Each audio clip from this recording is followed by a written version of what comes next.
Good morning to everyone in the US. Good afternoon to those joining us from Turkey, Israel, and the region. As the director of the Atlantic Council in Turkey, it is my pleasure to host this important and timely discussion today. Good relations between Turkey, a key NATO ally, and Israel, United States' closest partner in the Middle East, were always important for us, for US interests, and maybe even more so today as the US is gradually withdrawing from the region. One of the main focuses of our work has been to foster relations within the region. It is no secret that the relations between both countries have been strained for many years recently. Improved relations, which I believe would be a benefit not only for bilateral relations, but also to the United States and to the regional security and stability. Turkey and Israel share many strategic interests, and there is also immense untapped potential for economic ties and energy cooperation. I look forward to hearing our distinguished panel of experts discuss all of these issues and more today. In a moment, I will pass the floor to our moderator, dear friend Matt Riza, but first I would like to introduce our panelists. Matt Riza is a non-resident senior fellow with the Atlantic Council's Global Energy Center, Eurasia Center, and Atlantic Council in Turkey program. Ambassador Briza previously served as the US ambassador to Azerbaijan and the Deputy Assistant Secretary of State for Europe and Eurasia. Jonathan Furziger is a non-resident senior fellow with the Atlantic Council Middle East programs and a former Israel-based Bloomberg Middle East correspondent. Ambassador Mithat Rende is retired career diplomat with Turkey's Ministry of Foreign Affairs, who served ambassador and permanent resident representative of Turkey to the OECD. And Brenda Sheffer, a non-resident senior fellow at the Atlantic Council's Global Energy Center and a well-known regional expert. Now, without further ado, Matt, floor is yours, and thank you again for joining us today. Thanks so much, dear Daphne. What an honor to be together with you, with so many friends on this panel for a super important discussion, and I hope everybody will enjoy it. But before we get started, there are some housekeeping notes I'd like to share with everybody. One, please remember this event is public and it's on the record. Two, therefore, we encourage you to engage with us on Twitter using the handles at AC_Istanbul or at Atlantic Council. You'll see that in the chat that Grady will share with everybody, so don't worry about the syntax at this point. And at the end of our event, we'll have a Q&A session, as is the norm, maybe with 15 minutes left to go. And so you can submit your questions in the Q&A box here on Zoom. But please make sure you include your name, your title, and your affiliation with your questions. We won't be able to handle questions that lack that identifying information. And if you have some questions already in mind, please submit them right away. So thinking back to when I first met three of my dear friends on this panel, which is Daphne and Brenda and Ambassador Rende, we were all working together promoting, among other things, oil and natural gas pipelines from the Caspian Sea to Turkey, to Georgia and Turkey. And Israel was strongly supportive of that. And we'll talk about why in a second, but at that point, the feeling among Israel and Turkey was that they actually had a strategic partnership. That went downhill, beginning really in 2010, and just before it reached a nadir with the famous Mavi Marmara incident, again, which we can go into in some detail as we continue here. But then recently, there was a phone call on July 12th between Presidents Erdogan and Herzog of Turkey and Israel. This came after a lot of bickering between Turkey and Israel, frankly, a lot of harsh rhetoric coming out of Ankara and especially President Erdogan in reaction to a whole bunch of Israeli actions. So the geopolitics are shifting. We all know that. Maybe I would like to go to you first, Ambassador Rende. How do you see the geopolitical situation now shifting in a way that has an impact on Turkey-Israel relations? And maybe you could remind us a bit of how strong that strategic partnership was as you and I were working together very actively to try to realize these oil and gas pipeline projects. Oh, I think you're muted. I think, yeah, Mithat, Mr. Basser, you're muted. You're still muted. Can you unmute? Lower left-hand corner. Yeah. Now, is it? Oh, yeah. Perfect. Yes.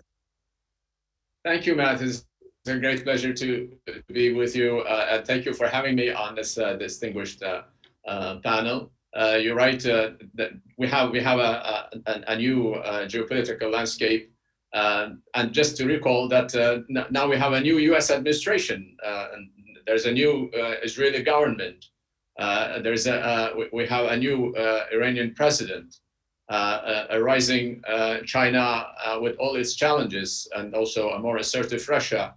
Then the Abraham Accords, and then Arab states embracing Israel. All these are compounded with the pandemic, COVID-19, with all its social and economic consequences. We have also the climate change and its devastating effects. And a case in point is the wildfires in the southern part of Turkey. Unfortunately, with limited capacity, we're still trying to extinguish the fires. And then we have many other problems like migration and cyber threat. All these threats and challenges, global challenges we are faced with is the new geopolitical landscape, in fact. And this geopolitical landscape, I believe, is now conducive to have normalization in Turkish-Israeli relations, I believe. Yes, you're right. We had many ups and downs during the last decades between Israel and Turkey in Turkish-Israeli relations. But with recently with the telephone call from President Erdogan to President Herzog, and also the political will expressed at high level that there's the intention is to normalize relations, are all good news. And in the past, you alluded to the support extended by Israel to Baku-Tbilisi-Ceyhan, which was a very strategic project for Turkey. And we appreciated very much the support also of the United States to this very historical and important project. Of course, Israel had its own very good reasons to have oil flow to Ceyhan, which is a few hundred kilometers from Israel. And it was a very strategic also priority for Israel to have the Azeri oil directly through from Azerbaijan to Tbilisi and Turkey. So of course we had some bad times, like with the Mavi Marmara, the humanitarian aid convoy incident, and the relationship went below sea level. And but today, of course, what we have is there is an opportunity today, and the opportunity is when the political will is expressed, Matt. We need to focus on our common interest, and maybe first of all we should try to. I mean, when I say we, of course, Israel and Turkey should try to set a positive agenda, and with this positive agenda, of course, what do we have? We have trade, we have tourism, energy and natural gas, defense industries, technology, agriculture and water. In all these fields, Turkey and Israel can engage very much, and they can extend their cooperation. Of course, we will continue to have different views as regards the Palestinian issue. We are not on the same page with respect, maybe the future of Syria, with respect to the YPG and the Kurds of Iraq and Syria. We will continue to have different views as regards regional issues. But in the field of energy, for example, in Eastern Mediterranean, let me stress that the best option and the best way for Israeli gas is the Turkish market and through Turkey to Europe. And there is no other good alternative for Israeli natural gas and to monetize Israeli natural gas than, I believe, the Turkish market. So we'll come back to energy in a second. And for the audience, it's something that he and I worked on extensively when I was in the private sector already, and he was Turkey's energy envoy, as a way to try to get Turkey-U.S.-Israel relations back on track. But before I go to Jonathan to ask for a bit of the Israeli political perspective, I wanted to ask you, if you feel comfortable answering, you're no longer a public servant, is how realizable is this optimistic agenda you mentioned? Because in my conversations with friends in Israel, they've been upset even recently about how tough the rhetoric has been out of Ankara vis-a-vis Israel. Yet, there was this phone call, and President Erdogan, he's moderated his rhetoric a bit toward Israel in recent weeks. Is it politically possible for him, though, with elections coming up, maybe early ones, in which he's so dependent on the Nationalist Action Party, so far-right nationalist political party, to maintain power? So how far do you think he can go in normalizing Israeli relations? Let's face it, Matt. There is a gap, a trust gap now between the two countries, a trust and confidence gap, and this trust and confidence should be restored. And in order to restore, it takes time. It's a process, and we should approach it in phases. So both sides should be able to. First of all, I think they should send their ambassadors. They should appoint ambassadors, and in order to restore confidence, of course, they should stop from communications and harsh rhetoric through the media. We need to establish maybe some good ad hoc or working groups, and maybe quietly try to really set a good agenda. Because you see, we have different views together with the United States, with the European Union, even with Greece, you see, but we continue to work together. So it's important not to focus on the positive side and see if we can move together and further, because there's, as I said earlier, the geopolitical landscape, in fact, compels us to work together in the region. And that's that's the whole, we want to explore these opportunities. So you've given us a realistic, optimistic perspective. You've identified some specific areas where the two countries can and should work together. Whether it's politically feasible for President Erdogan, that's a calculation he'll have to make. So Jonathan, I'd like to turn to you for your perspective from there in fantastic, beautiful, magical Jerusalem. What do you think was behind this July 12th phone call between Presidents Herzog and Erdogan, and at least from President Herzog's view, and how possible is it with this incredibly narrow margin in the Knesset, right, for this multifaceted political coalition, ruling coalition, is moving forward with normalization with Turkey, a bold measure that's maybe politically too difficult to sustain? Thanks, Matthew. It's great to be here with everybody. The Turkish-Israel relationship has gone up and down since I've been here. It's about 25, 30 years. And I went to Turkey when relations were flourishing. It was very striking at the time. I guess we're talking about the mid-90s, and southern Turkey was flooded with Israelis. There were casino vacations, weekends to Antalya, and there were Hebrew signs in the street welcoming Israelis in the stores.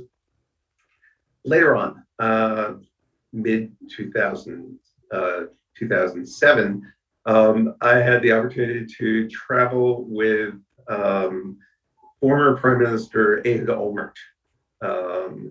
He went and met President Erdogan just a couple of weeks after he was elected, after Erdogan was elected.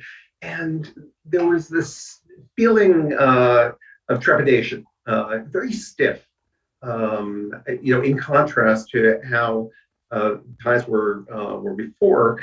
And it was clear that something was changing. And in fact, for the next 15 years or so, it has been very tense. And you mentioned the Mavi Marmara episode. That is when President Erdogan,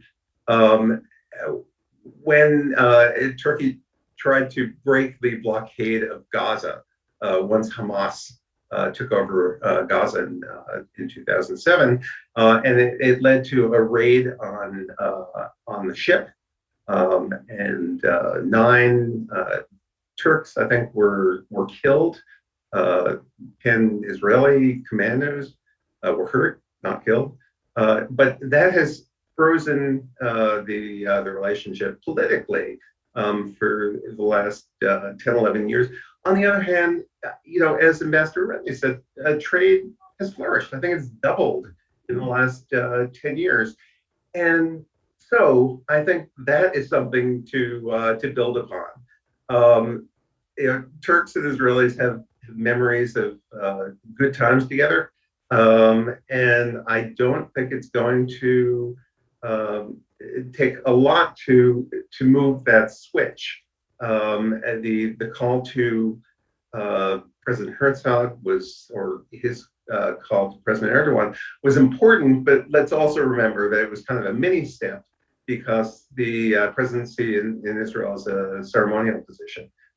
So when it's with the prime minister and otherwise, I think it'll be a little bit more substantial. But right now, there's reason for optimism.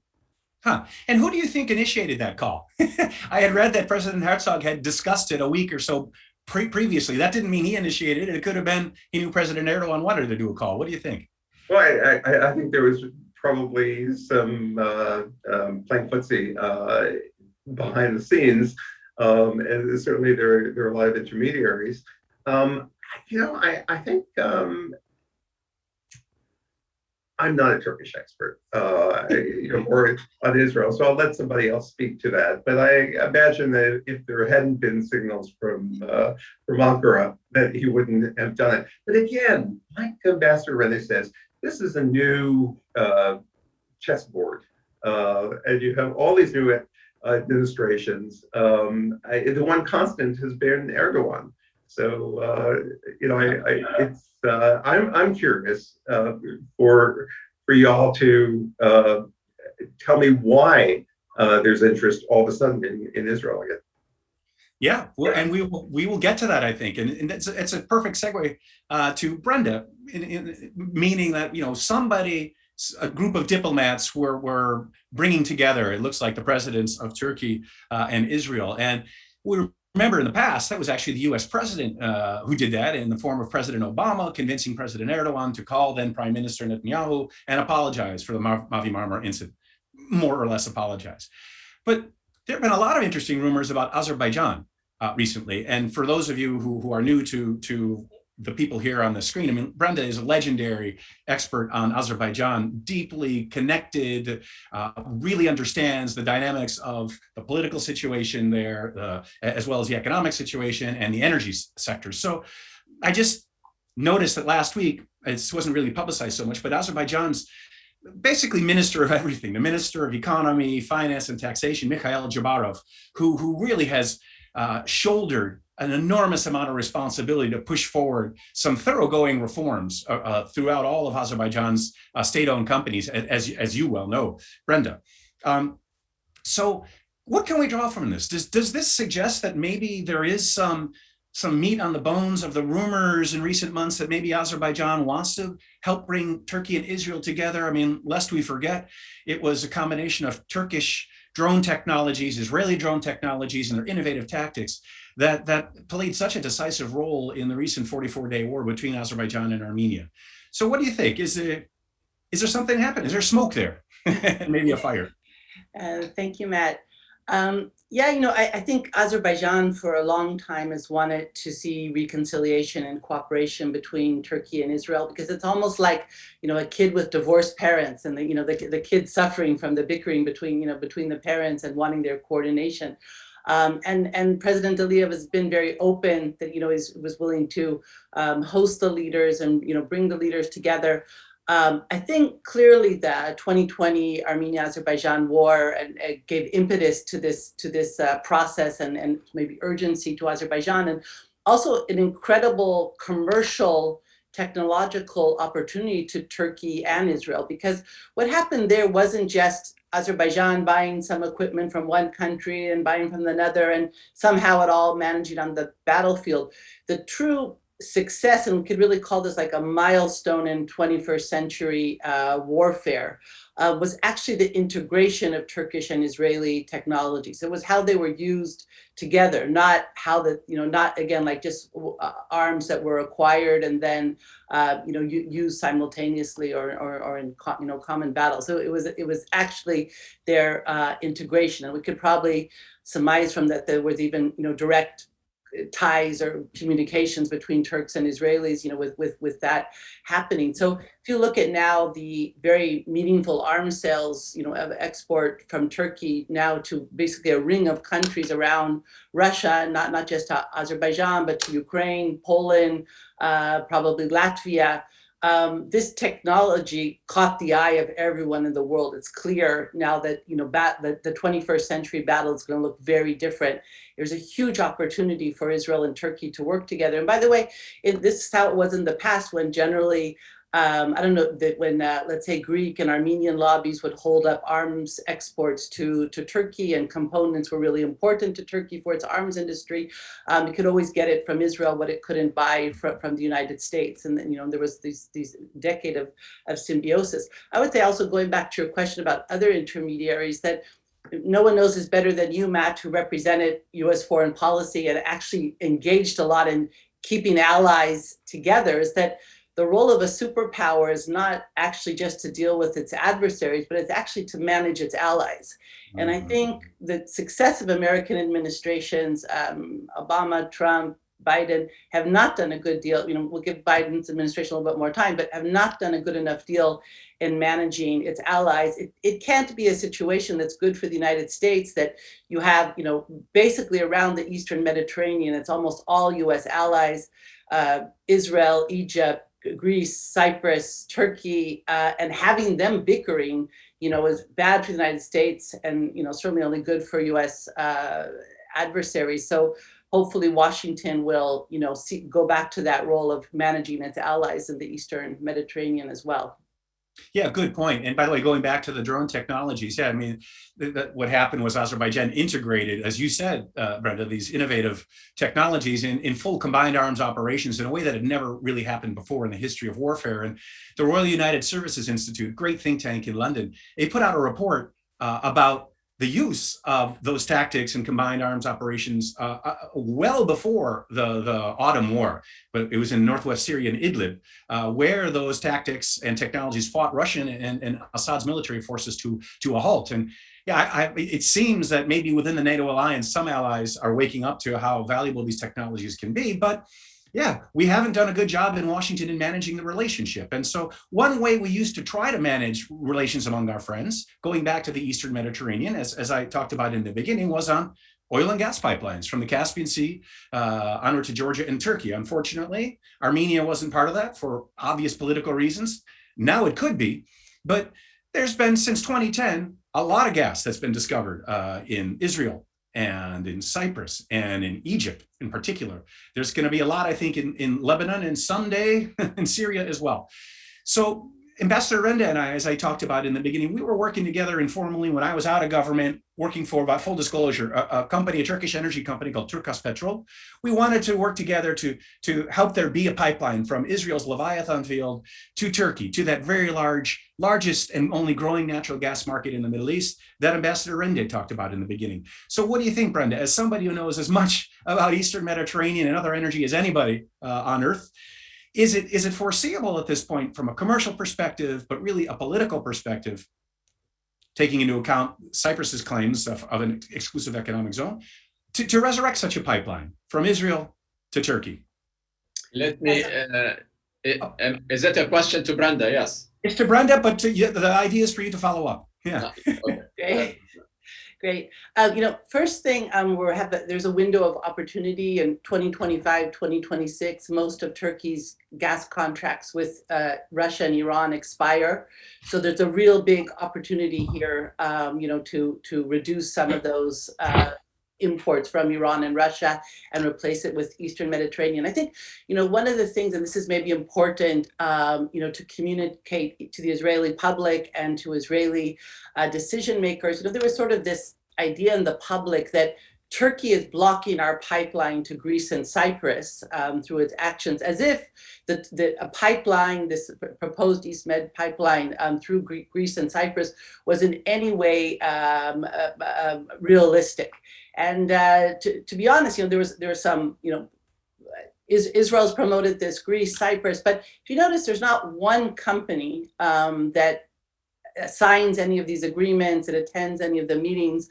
And they even lost Italy as an anchor market, really the only sort of potentially important market, in that route, isn't signing the intergovernmental agreements anymore. They understood after TAP that these signatures, mean something. You can't just have a ceremony. And so the first thing, I think you have to undo the myth, and this might be even necessary with the new government in Israel, that somehow that there's a competition between the route through Greece and the route to Turkey, because really there's not $1 or shekel, really standing in the direction of, and all of us that have been engaged with the Southern Gas Corridor, how difficult it is even bringing large volumes, committed volumes with large companies into Europe. The chance of actually bringing a new pipeline into Europe when Europe is actually very anti-gas right now, anti-energy infrastructure, I think directly into Europe would be almost impossible. And so the only way to actually bring Israeli gas into Europe now is actually, via Turkey, whether it's physically connecting to TANAP or of some kind of swap where gas comes into southern Turkey and other volumes are exported to Europe. But I think it's important to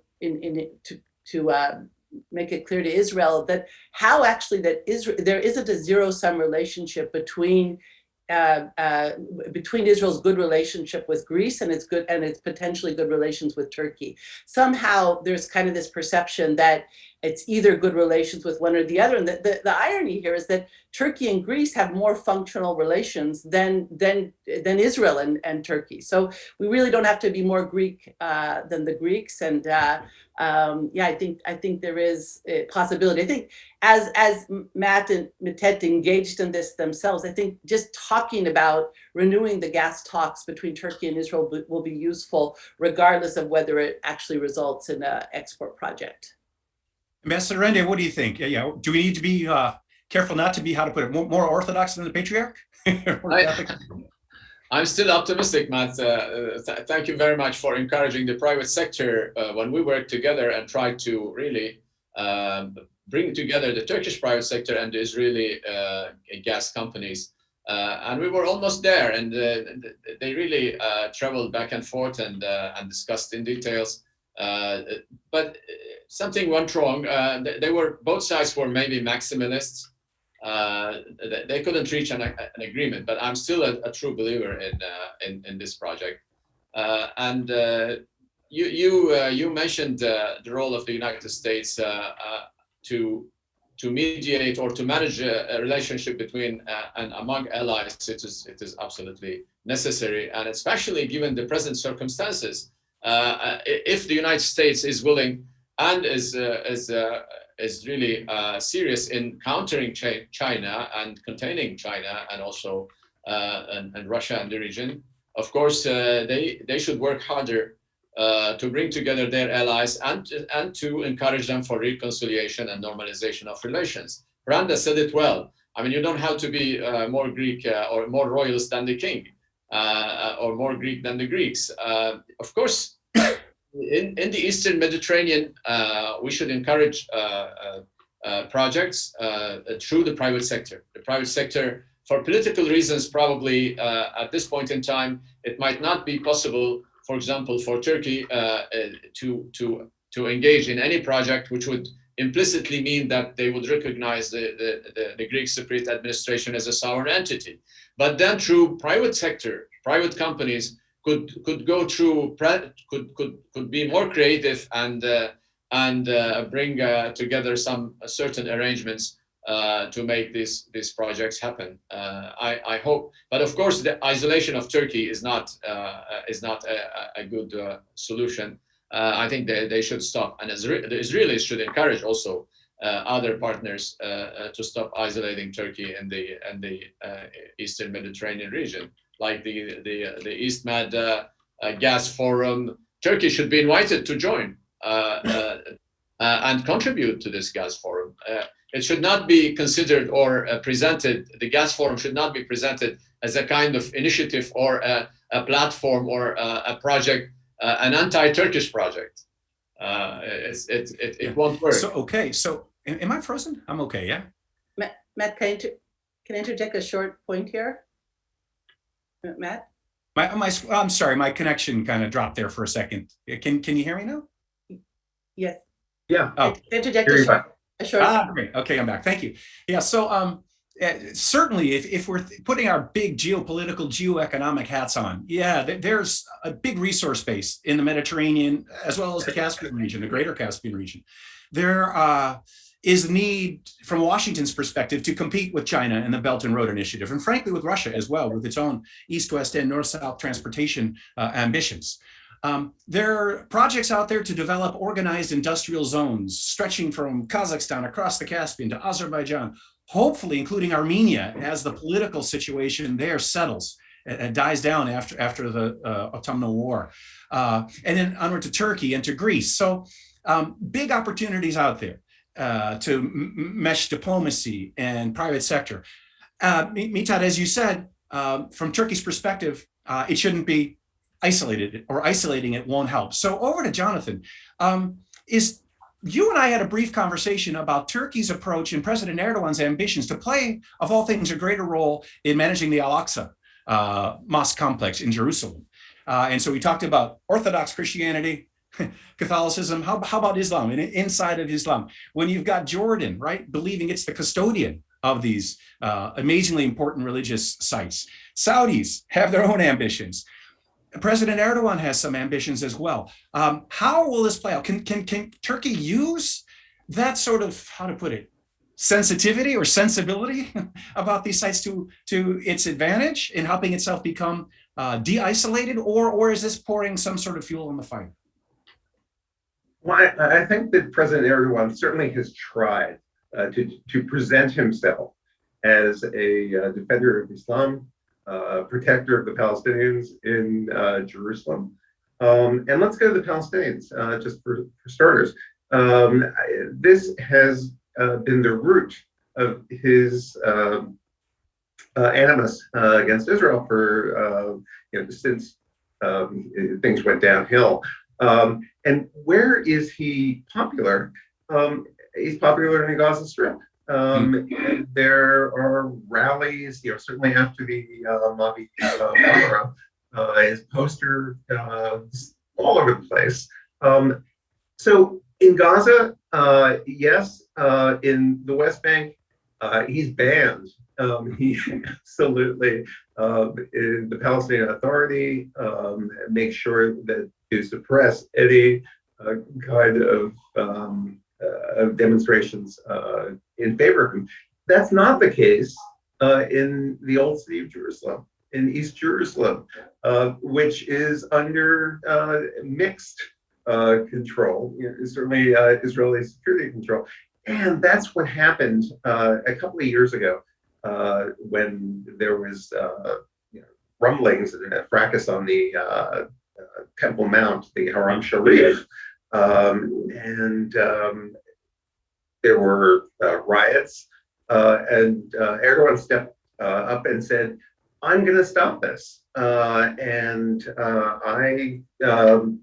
he condemned Israel. I think they took the ambassadors back, and he became very, very popular. And it was extraordinary to walk around the old city and find that there are these alleyways where pictures of Erdogan, what was going on there. In addition to being the defender of the mosque, Turkey was pouring in money to help the Palestinians there, to the extent that they were giving store owners new air conditioning and floors I mean, just very basic stuff. And I just want to draw a contrast to the fact that he also at the time re-gilded the crescent at the top of the Dome of the Rock. Wow. So he's up there in the heavens and down there in the soup. Yeah, that's absolutely fascinating and very surprising. I was not so sensitive to the differences within the Palestinian parties in terms of their view toward President Erdogan. So it sounds like what you're saying, to boil it down, that it's a card that he could play to Turkey's advantage and to the Palestinians' advantage in one sector, but maybe not in another. So as with everything in the Middle East, the politics and the intersection with religion are utterly. I just want to bring one more element into this. And I said that there is one street that has new air conditioning and floors, courtesy of President Erdogan. There's a parallel street that has been refurbished by Saudi Arabia. And there are signs of MBZ, the Crown Prince, and there's competition. And every move that President Erdogan has made on the Haram Sharif to Al-Aqsa, it brings up screams from Jordan, which is supposed to be the administrator and the custodian of the of Al-Aqsa, of the compound, and from the Saudis, who also want to be seen as having authority there. So, there's a lot of interplay in all these movable parts. Air conditioning diplomacy. It's fascinating. Yeah. Brenda, you spend a lot of time in Israel as well, and have your finger on the pulse. How do you assess overall? I focus so much on energy with you. Maybe step back and can we get your sense on the political sustainability, both in Turkey and in Israel, of some sort of normalization? What do you think? I think following up with what Jonathan said, that basically there's no bilateral issues of contention between Israel and Turkey. There's no border issues, security issues. It's not like almost any other conflict where this is all about a third party. And in fact, as pointing out that Palestinian views that the Palestinian Authority actually was very upset in 2007 with sort of the first big hurdle or almost break in relations between Turkey and Israel, because Turkey was fulfilling a very important role that was giving Israel more confidence to make compromise with Palestinians, and even potentially at the time with Syria. And so they saw Turkey in a really positive role, actually precisely because of its ability to influence Israel. And something that so actually there are zero bilateral issues.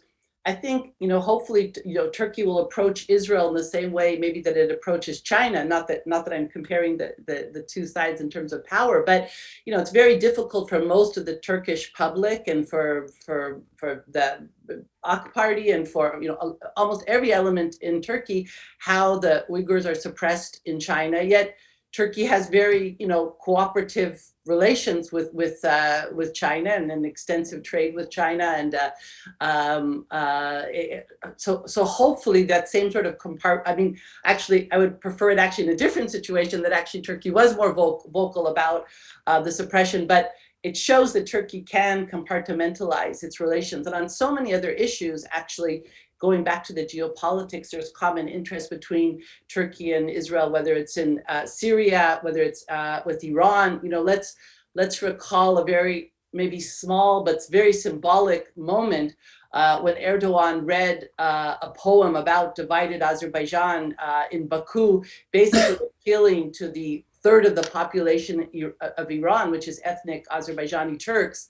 Obviously, on a rhetorical level, Turkey and Iran act like everything is wonderful, but that kind of act, it was a very clear message to Tehran, probably based on also Tehran's meddling with PKK and in Turkey and support for PKK, so sort of a way of but hitting back, but.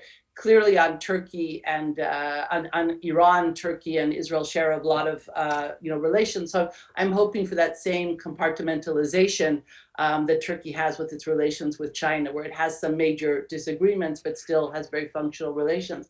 And I could say one thing where it could be an opportunity for Turkey to be ideological and actually a win-win would be actually development of the Gaza Marine gas field offshore of Gaza. So it's a very small field, probably about 3 BCM, but that could be very valuable to the Gaza Strip, which has, which basically imports all of its energy from Israel, and this would give a domestic source. I could see TPO develop. It's probably not big enough to really, on a pure commercial basis, to attract a company. But if Turkey wants to play a major role in Gaza and something that probably Israel would find, would be supportive of, it would be to develop this Gaza Marine gas field. May I join? Please. I was coming. Thank you. I think our Israeli friends, they know very well that Turkey has always just one second. Just one second, Ambassador. Everybody, please do submit your questions as well, if you have them. And Ambassador, please go ahead. Yes, our Israeli friends, they know very well that Turkey has always supported a two-state solution, a two-state system, which is in fact the expectation of the international community also as a whole. And also they also know that that Turkey and the Turkish side is against resettlement activities in Jerusalem, in East Jerusalem, and also in the West Bank. So these are known to both sides, and under the present circumstances, they can, given these differences, of course, and approaches. Different approaches. Still, I believe that they can, as I said, they can focus on trade and tourism and energy and others, as Brenda eloquently expressed her views regarding the Gaza field and other things. But what Turkey and Israel can do in the region in support of their allies and also in support of their national interest is maybe to try together to stop the growing presence of Iran in the region. Maybe they could roll back their influence. Now there's a new president, Ibrahim Raisi, and we'll see what comes out of this new administration in Iran. But also probably it is in the interest of Turkey and Israel to work in the region to support mainstream, moderate mainstream Islam and to fight fundamentalism and jihadism. Maybe they should also try to convince their friends in the Gulf that the clergy should stop being so powerful and so influential, especially in the field of education. Because if you don't change the education system in the Gulf, and Matthew and maybe other friends, that the system will continue to breed terrorism and fundamentalism. So it's very important, and it is vital for both countries to support modern and moderate forces in the Gulf and to support a new education reform and try to encourage the dynasties in the Gulf that it is in their interest and for the future of their countries and the generations ahead, the new generations, that they need to change and to adopt a more moderate and more tolerant educational system. So this is what I think I wanted to inject into the discussion as regards their interest in the region. Meta, thank you. Those are some big ideas. Ones like also we've worked on throughout the decades together, and you provided a perfect segue exactly on time at quarter past the hour to move to questions. And there's a question here from happens to be a friend of mine, Lawrence Dupre of ICAR Industries. He said, I'd be really interested to know how Turkey's and Israel's agendas differ in Syria, because it seems like a point of common interest in some ways. And, by virtue of background, of course, Turkey and Russia and Iran have been part of the so-called Astana process that in some ways has been in parallel with, or in some ways seen as competing with, the UN process to try to establish stability and move toward a longer-term political settlement. So this is open to anybody. Well, maybe I could just jump in and say a few words. I think the general impression is that the Israeli side, they support the PKK YPG autonomous region, which is mainly in Raqqa, in Deir ez-Zor, in Abu Kamal, or in this region, and the Kurdish and the Kurdish YPG, which is, of course, a PKK affiliated. We regarded them as a terrorist and a PKK affiliated group. We have in Turkey, there is this impression that Israel supports YPG and they support the establishment of an autonomous entity or a small republic, which is too bad, and it is considered to be not very friendly by the Turkish side. So this is the differences. And also, are they, for example, are both countries? The question is, both countries should encourage maybe a new constitutional order and a united Syria at peace with its neighbors, with its people, and also with its neighbors, namely Turkey and Israel. So we should work together to have a kind of new united Syria under a new constitution and at peace with its neighbor. Well said. Jonathan, Brenda, do you have any further views either on Syria and or Iran in the context of Turkey's relations with Israel and vice versa? I think that Brenda, are you going? I'll follow you. Okay, sure.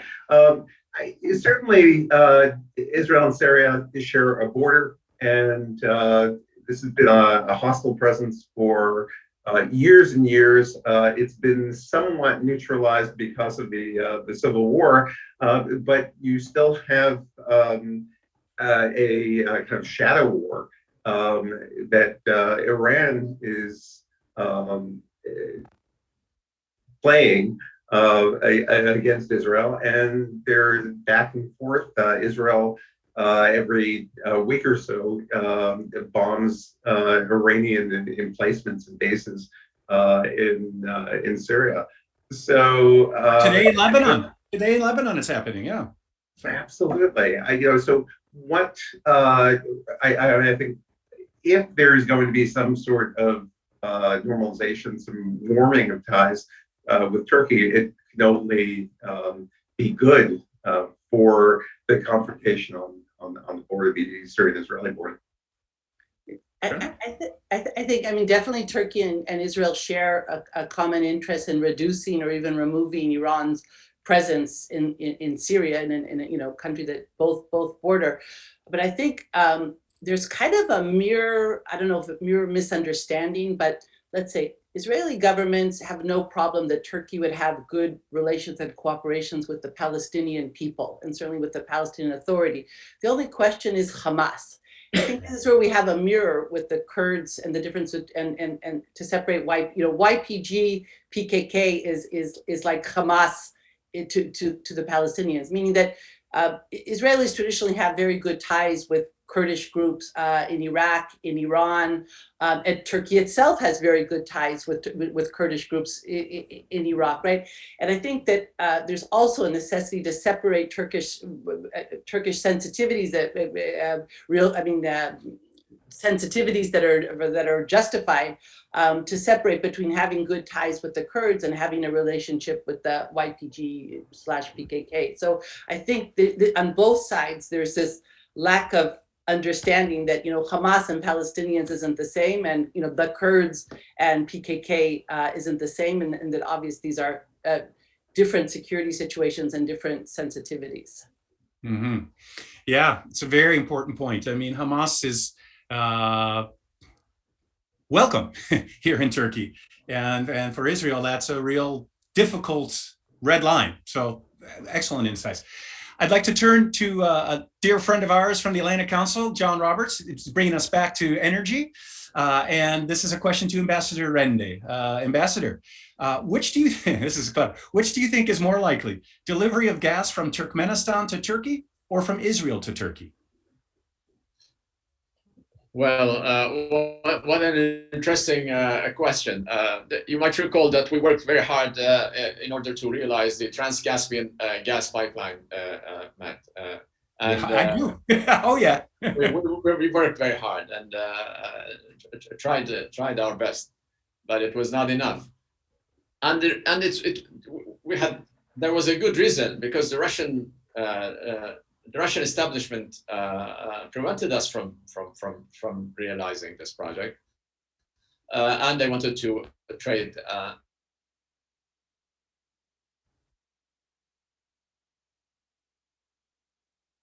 consume Turkmen much cheaper, more convenient.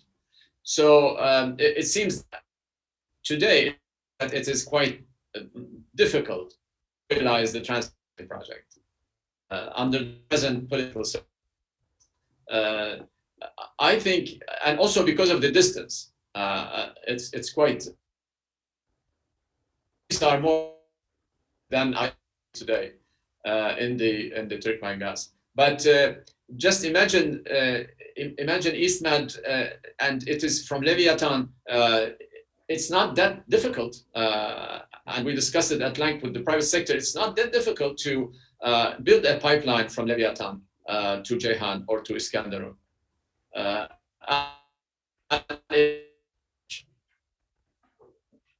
For two, for building the pipeline.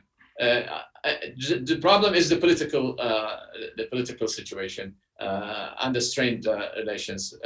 So I think it is easier to realize Leviathan Ceyhan or Leviathan Iskenderun pipeline than the realization of Trans-Caspian and beyond. That's a straightforward answer to a complex question. Thanks very much. We're getting close to the end here. We've got about 8 minutes. We might be able to stretch it a little bit more. I'd like to combine a couple of questions, and from two friends of mine, similar questions. Ubay Shahbandar, who's a fantastic journalist with TRT World, war correspondent, and then a friend of mine, Didem Altop from Edessa's capital, ask similar questions. For all participants, what's one immediate step you'd like to see Turkey and Israel take to get the bilateral relations back on track and are beyond the regional security and stability issues plus energy? How can we, in a practical way, encourage more business, more trade, and more entrepreneurial cooperation between Turkey and Israel? Please, to anybody. I need to, as I say, other friends waiting to, or just keeping quiet, man, just step in again and say that what we need is just send our ambassadors back to their residences in Ankara and in Tel Aviv, and make maybe a good common statement, and also try to establish an ad hoc group or a working group in order to set a new agenda and stop the harsh rhetoric and exchanges through the media. Probably it would be the first step. Yeah, as you mentioned, in my former diplomatic days, that's exactly the sort of thing that I would recommend as well. Yeah. Let me add. Yeah, please. I think that the mechanisms are in place to restart. Certainly from a commercial standpoint, it really a gas too, and you have a fresh slate with the Bennett government. So I think this can be done with not terribly difficult political negotiations. One interesting element is, you mentioned before, that there is this razor-thin majority in the Knesset Parliament, and I have no doubt that Benjamin Netanyahu and the opposition will do everything they can to stop this, even though they're certain that this is a good thing. But I believe that the element of Hamas and Iran is going to be used by the opposition to make things as choppy and difficult as possible. Yeah. I would add that all these symbolic gestures can take place: phone calls, working groups, return of ambassadors. But at some point, the relationship will hit a wall if there's still elements of the Hamas military wing operating from Turkey. I think that's definitely a red line, no matter which government in Israel. So, sort of civilian representation of definitely of Palestinians or even of Hamas probably is something that could be tolerated. But if there is actually, military operations being conducted by people based in Turkish territory, I think that would eventually the relations would hit a wall, and that this process would be derailed. Yeah. So, having had a little oral surgery today, I'd like to drill down just a little bit more on the internal political dynamics in Israel. And another fantastic Turkish journalist, Barchin Yanan, she's asking a very similar question. And I'm sorry we're coming back to the same one, really, Jonathan and Brenda, but I don't understand enough how Israeli politics work, that something that could be as controversial, right, in the shadow of Hamas, as Brenda just talked about, and the attacks today, probably by Hezbollah from Lebanon into Kiryat Shimona and return fire, and how something as bold as getting back on track with Turkey could sail through this really divided Israeli political scene right now, with Netanyahu doing just what you said, Jonathan, wanting to derail this normalization. Is it that in the back of the minds of all these political groupings, they realize it's really good for Israel? How old-fashioned to be patriotic and believe it's good for Israel, for Turkey and Israel to be getting along? Is it that simplistic? Well, there's no question that, yes, it's a net overwhelmingly positive, and Israelis love Turks. They love Turkish culture. They love Turkish music. And, the politics were very disorienting for everybody. When Erdogan, appeared, earlier, there were rumblings that looked like things were going to change, and in fact, that's what happened. There was one incident, I'm sure Ambassador Rende remembers this, when the Israeli, I think, deputy foreign minister invited the Turkish ambassador into his office, put him on a low sofa. There was a Turkish flag in the background, wouldn't shake hands with him. It was a totally amateur effort to show disdain, and it went against everything that Israelis feel for Turkey. So I think this could be restarted again. So on the domestic politics in Israel and how Turkey fits in. So I agree with one hand with Jonathan that the opposition will try to, demonize the Bennett government. That they're not only with the Arab Islamicist party, but now they're with Turkey and with Erdogan.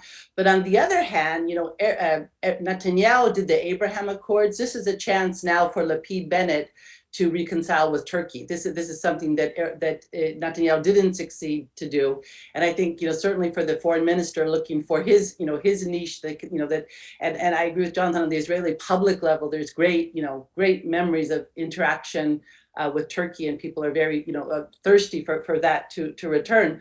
It is kind of ironic that most of Turkey's important bilateral relations are really affected by domestic situations in other countries. Don't have to tell Matt about this with U.S.-Turkish relations, but we see the same thing with Germany, with France. So that bilateral relations get caught up in disputes that are within political arenas, in foreign countries.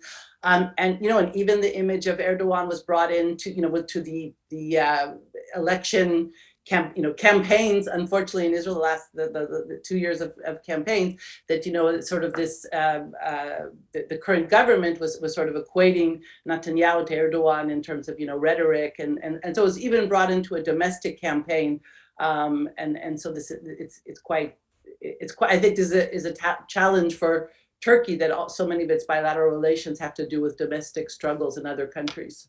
May I, Matthew, just ask you one point? I agree with Brenda. I think given its size, location, and power and potential, Turkey, of course, would be for the new Israeli government. It would be a great success if they could engage with Turkey, and if they can achieve this reconciliation.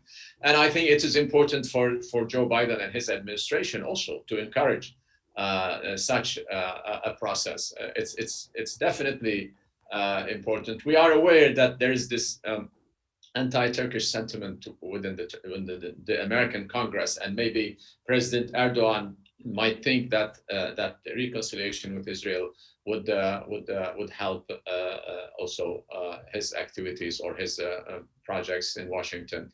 But yes, the United States has an important role to play, and they should be able to encourage both sides. And also, finally, I think that both sides should encourage their private sector, because they have powerful private sector, and they should start, for example, they should facilitate contacts among businessmen between the two sides, and start maybe with business activities, with business forum, with visits to Istanbul and Tel Aviv. This is it can be you have to combine the political activities and political process with the power of the private sector together. And also, if of course the European Union and the United States see it appropriate to support such a process, I think it's not far to achieve that.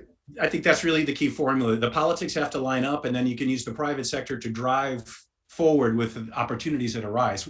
We're just about out of time, but the wonderful fellow organizers, our colleagues, said we can maybe take one very quick question, picking up on what Mithat was just saying about how the US should be playing this mediating role, this convening role. There's a columnist for Shalom named Carol Valanci who asks, will it?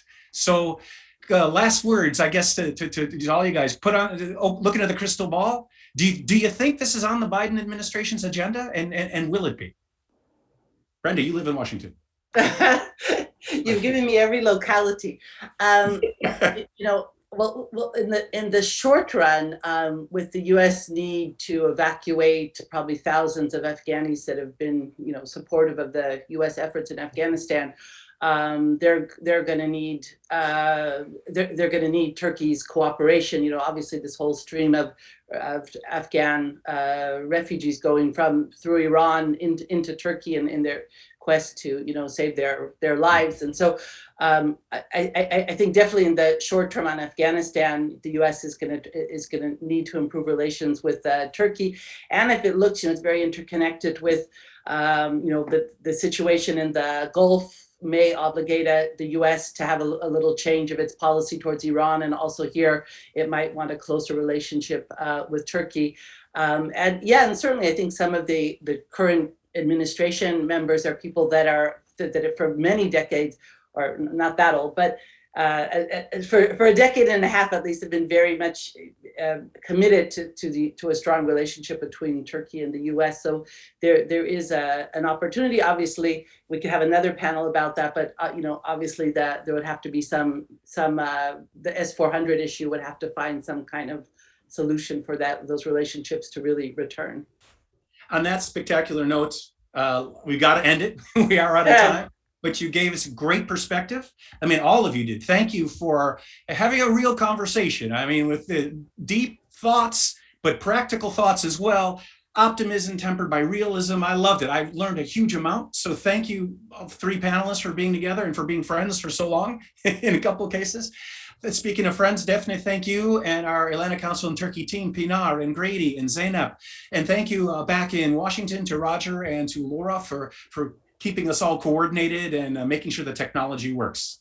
Thank you very much. Hope to see you again quite soon. Thanks. Thanks a lot. Thank you, Matt.